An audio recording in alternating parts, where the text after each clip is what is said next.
ভারত ও বাংলাদেশের মাঝে আবারও আলোচনায় অবৈধ অভিবাসী ইস্যু। ভারতে অবস্থানরত বাংলাদেশি নাগরিকদের শনাক্ত ও প্রত্যাবাসন প্রক্রিয়া নিয়ে এবার সরাসরি ঢাকার সহযোগিতা চাইল নয়াদিল্লি। বিশেষ করে জাতীয়তা যাচাইয়ের হাজার হাজার মামলা ঝুলে থাকা নিয়ে উদ্বেগ জানিয়েছে দেশটির পররাষ্ট্র মন্ত্রণালয়। তবে এই পুশব্যাক ইস্যু আর দ্বিপাক্ষিক সম্পর্কের টানাপোড়েন কোন দিকে মোড় নিচ্ছে, বিস্তারিত জানাচ্ছেন ত্রিবেণী তনু।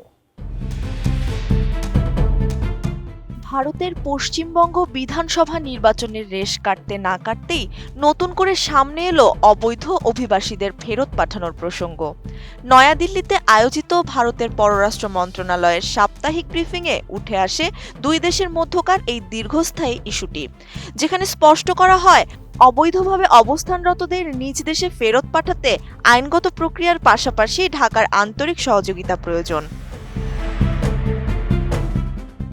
৭ মে আয়োজিত এই ব্রিফিংয়ে ভারতের পররাষ্ট্র মন্ত্রণালয়ের মুখপাত্র রণধীর জয়সওয়াল জানান, বর্তমানে ভারতের কাছে জাতীয়তা যাচাইয়ের প্রায় ২,৮৬০টিরও বেশি মামলা ঝুলে আছে, যার প্রক্রিয়া সম্পন্ন করার দায়িত্ব বাংলাদেশের। জয়সওয়াল উল্লেখ করেন, এর মধ্যে বেশ কিছু মামলা ৫ বছরেরও বেশি সময় ধরে অমীমাংসিত অবস্থায় পড়ে আছে, যা দুই দেশের প্রতিষ্ঠিত দ্বিপাক্ষিক ব্যবস্থার পথে বড় অন্তরায় হিসেবে দেখা দিচ্ছে। উন্নত মানের কাঁচামাল আরআইএল অ্যাঙ্গেল এন্ড চ্যানেল, এখন কাঠের দিন শেষ, আরআইএল এর বাংলাদেশ।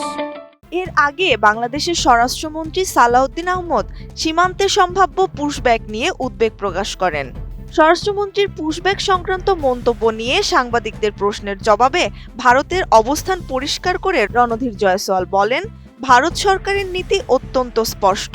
যে কোনো বিদেশি নাগরিক যিনি অবৈধভাবে আছেন তাকে আইনি ও প্রতিষ্ঠিত দ্বিপাক্ষিক প্রোটোকল অনুযায়ী অবশ্যই নিজ দেশে প্রত্যাবাসন করা হবে। আর এই সুশৃঙ্খল প্রত্যাবাসনের জন্য বাংলাদেশের জাতীয়তা যাচাইয়ের প্রক্রিয়া দ্রুত সম্পন্ন করবে বলেই আশা করছে New Delhi. Any foreign national who is illegal in the country, he or she must be repatriated as per laws, procedures and established bilateral mechanisms.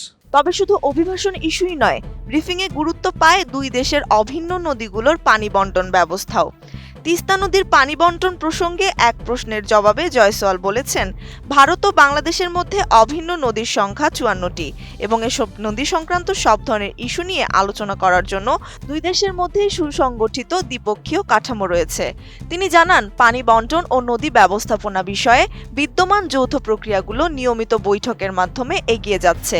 তবে তিস্তা চুক্তি নিয়ে নতুন কোনো অগ্রগতি বা নির্দিষ্ট সময়সীমা সম্পর্কে তিনি বিস্তারিত কিছু বলেননি। Between India and Bangladesh, we have 54 rivers which the two countries share.